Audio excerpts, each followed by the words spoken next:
Hello students, welcome back to my channel physics SPC SHM का एक question. A simple pendulum of string length 30 centimetre perform 20 oscillation in 10 second. The length of the string required for pendulum to perform 40 oscillation in the same duration is centimetre. Simple pendulum का time period का formula तुम्हें याद होना चाहिए। अब question में कह रहा है 20 ऑसिलेशन कंप्लीट 10 सेकेंड। तो 20 ऑसिलेशन जो कंप्लीट हो रहे हैं वो 10 सेकेंड में हो रहे हैं।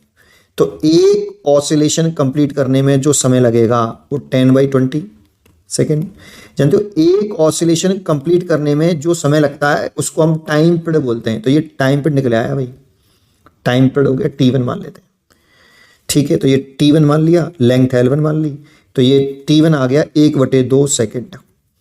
तो ये 1/2 equal to 2π√L1/g। First case तो ये हो गया।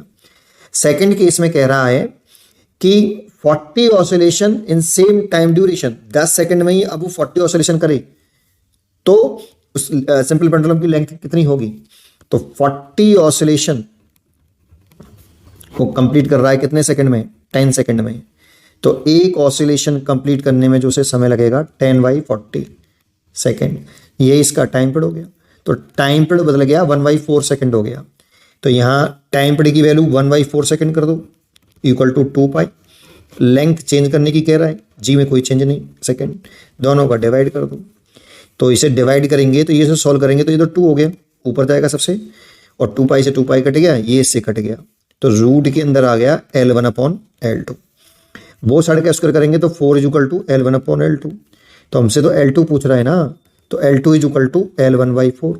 L1 दे रखा है 30/4, that means 15/2, that means 7.5 centimetre. L2 7.5 centimetre. A choice is correct. पढ़ते रहिए और खुश रहिए।